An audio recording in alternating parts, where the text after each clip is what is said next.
안녕하세요. 네, 오늘도 어김없이 돌아온 수요일에 함께하는 하나님의 은혜 말씀인 성경 맛보기 에베소서 시간이 돌아왔습니다.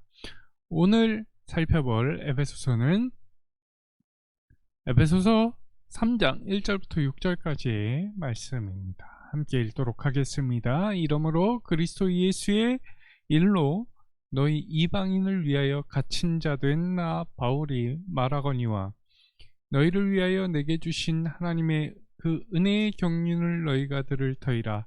곧 계시로 내게 비밀을 알게 하신 것은 내가 먼저 간단히 기록함과 같으니 그것을 읽으면 내가 그리스도의 비밀을 깨달은 것을 너희가 알 수 있으리라. 이제 그의 거룩한 사도들과 선지자들에게 성령으로 나타내신 것 같이 다른 세대에서는 사람들의 아들들에게 알리지 아니하셨으니 이는 이방인들이 복음으로 말미암아 그리스도 예수 안에서 함께 상속자가 되고 함께 지체가 되고 함께 약속에 참여하는 자가 됨이라. 아멘. 네, 이 에베소서 계속 우리가 살펴보고 있는데요.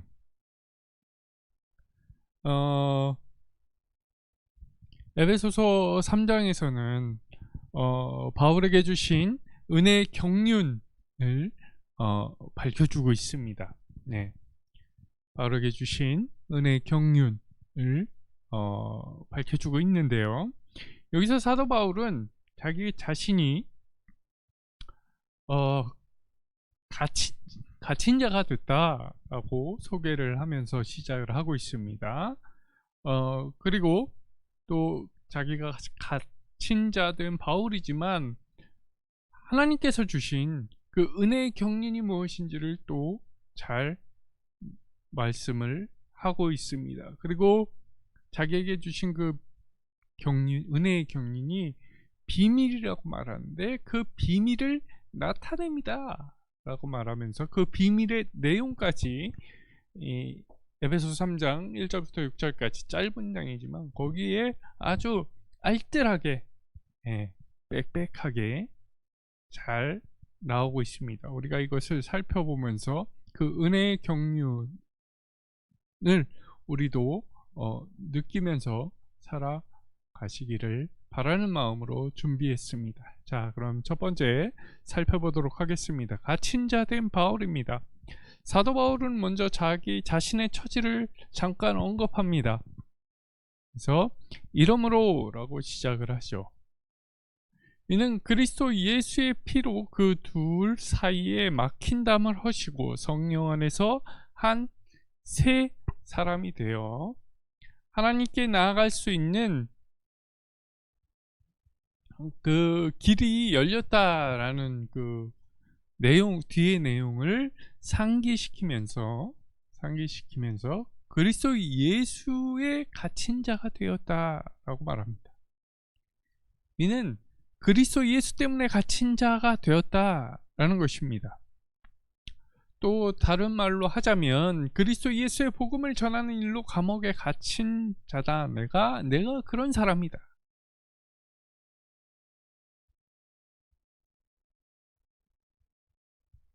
이렇게 말하면서 1절과 2절의 내용을 보면 이렇게 연결이 되어 있습니다. 네. 1절에서는 사도 바울이 너희 이방인들을 위하여 복음을 전하다가 그리스도로 인하여 갇혔다 라는 것을 말하고 있는 것입니다. 예, 이방인들을 위해 복음을 전하다가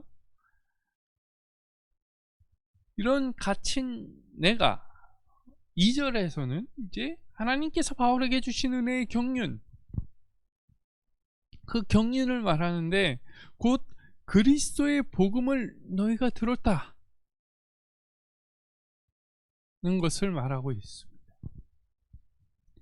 뭐 이게 여차저차 해도 둘 다 그리스도의 복음과 그 복음의 일꾼된 사도 바울이라는 관점에서 내용상 서로 이렇게 연결되었다라는 것을 기억하고 계시면 될 것 같습니다. 그리고 두 번째, 은혜의 경륜입니다. 은혜의 경륜. 자, 2절에서 나오는 내용. 자, 이 경륜이라는 단어는 것처럼 오이코노미아라는 헬라어입니다. 이는 집을 경영함이라는 뜻이 있는데요. 지배 재산을 관리하는 것을 의미합니다. 넓은 의미로는 이제 민족의 경영이라고 할 수 있죠. 오늘날 그 영어 단어, 예, 이코노미가 여기서 나왔다라고 생각하시면 됩니다. 그리고 본문 2절에서 하나님의 은혜의 경륜이라고 했습니다. 이 은혜의 경륜, 하나님께서 그의 은혜를 우리 인간들에게 주시기 위해서 행하신 경영, 그리고 섭리라고 볼 수 있는 것이죠. 여기서 은혜라고 한 것은 인간의 구원을 위한 하나님의 경영이 주된 특징이 은혜라는 것을 말하고 싶었던 것입니다. 그래서 사도 바울은 하나님의 복음을 말할 때 하나님의 은혜의 복음이라고 했던 것입니다. 이 에베소서에서 은혜란 단어가 참 많이 나오는데 본문 3절에서 은혜의 경륜이란 무엇인지 조금 더 설명을 하고 있습니다. 그것은 계시로 내게 비밀을 알게 하신 것이다 라고 말합니다. 여기서 바울은 하나님의 복음을 비밀이라고 하는데요. 이 비밀은 헬라어로 미스테리온이라고 합니다. 비밀. 이 미스테리온이라는 이 단어는 에베소서에서 많이 나오는 단어입니다. 1장 9절에 그의 뜻의 비밀이라고 나오고요. 3장 4절에 그리스도의 비밀, 6장 19절에 복음의 비밀이라고 나옵니다. 이 비밀이라는 것의 의미는 원래 감추어져 있던 것인데 때가 참에 예수 그리스도를 통해서 계시되었다라는 것을 알 수 있게 되었다라는 것입니다. 이를 사도 바울은 로마서 16장 25절과 26절을 통해서 알려주고 있습니다. 곧 이게 예수 그리스도의 복음이라는 것이죠. 그것을 확고하게 전하고 있는 것입니다. 또한 골로새서 2장 3절에서 하나님의 비밀인 그리스도라고 하면서 4절에서는 그 안엔 지혜와 지식의 모든 보화가 감추어져 있느니라 라고 말씀했던 것이죠. 여기서 이 보화는 오늘날에도 믿지 않는 자들의 눈에는 여전히 감추어져 있는데 그 이유는 그들의 세상적인 지혜와 지식으로 그리스도의 그 복음을 깨닫지 못했기 때문이라고 고린도 전후서에서는 말하고 있습니다. 이 비밀은 오직 예수 그리스도의 계시, 즉 알게 해 주심으로 말미암아 알게 되었다고 말하는 것이죠. 오늘날 우리는 그 비밀의 계시를 받은 사도들이 전해준 복음을 듣고 믿음으로 이 비밀을 알게 되었습니다. 그래서 본문 4절은 이것을 읽으면 그리스도의 비밀을 내가 깨달은 것을 너희가 알 수 있으리라 라고 말했던 것입니다.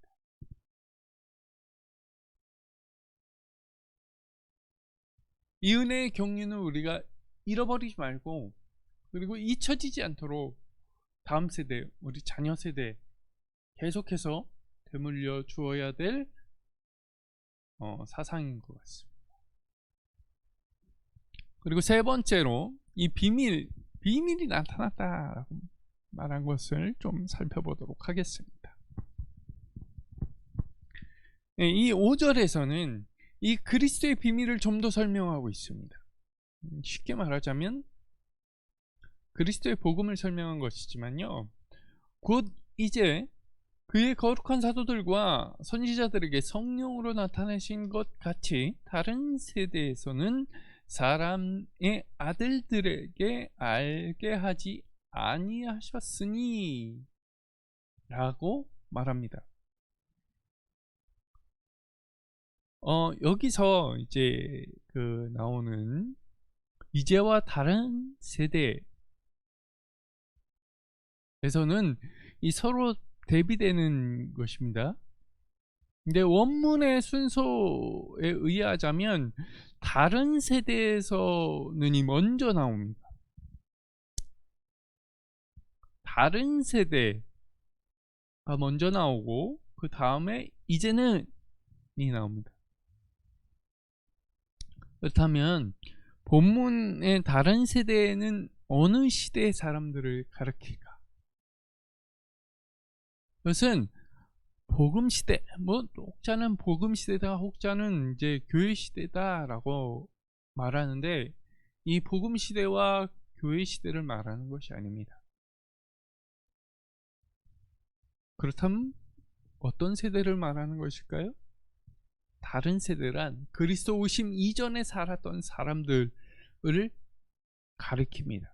곧 구약 시대에는 하나님의 복음이 충만하게 주어지지 않았다라는 말인데요. 물론 구약 시대에도 복음이 어느 정도 주어지기는 하였습니다. 그렇죠? 근데 신약 시대에 주어진 것만큼 충만하게 분명하게 주어지지는 않았다는 뜻입니다.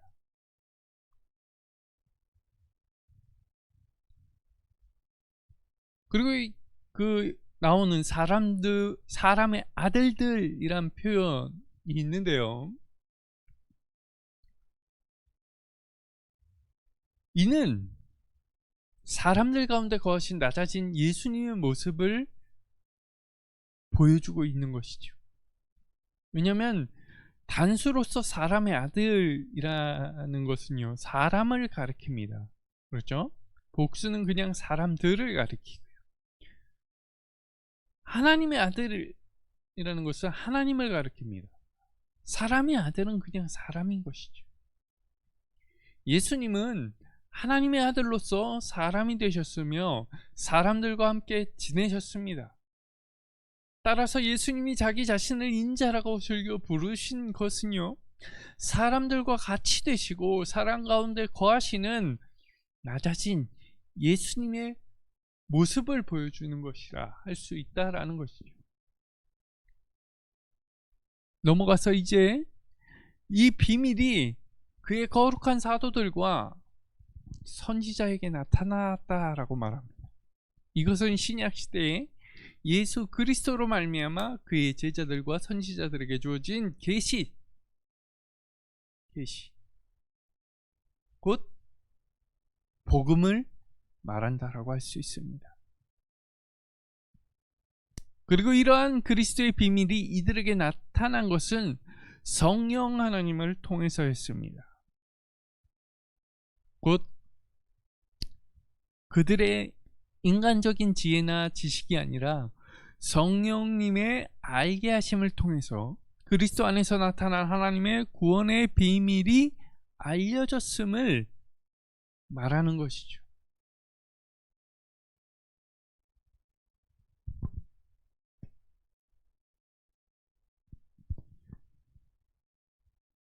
그렇다면 이 비밀이 무엇일까? 비밀의 내용을 6절에서 잠깐 설명을 해주고 있습니다. 비밀의 내용인데요. 네, 헬라어는 지금 계속 나오고 있습니다.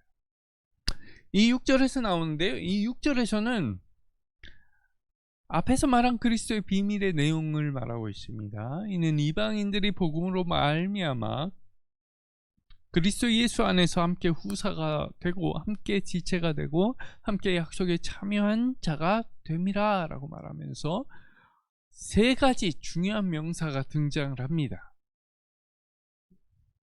네, 첫 번째는 함께 된 후사라고 합니다. 싱 클레로 노마 라고 하는 명사. 그리고 두 번째 함께 된 몸 시소마.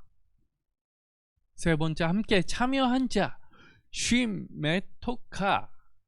이렇게 세 가지가 등장을 하는데 짧게 살펴보고 넘어가고자 합니다. 자, 함께 된 후사 쉰클레론 로마를 살펴보겠습니다. 이는 함께 된 후사인데요, 그리스도 안에서 하나님의 약속하신 유업을 함께 상속할 자가 되었다라는 뜻입니다. 두 번째 내용은 함께 된 몸입니다. 쉬소마, 이는 이방인들이 유대인들과 함께 그리스도 안에서 그리스도의 몸이 되었다를 말하는 것이죠. 그리고 마지막으로 함께 참여한 자 똑같습니다. 쉼메토카, 이는 이방인들이 그리스도 예수 안에서 함께 하나님의 약속에 참여한 자가 되었다라는 것을 말하고 있습니다.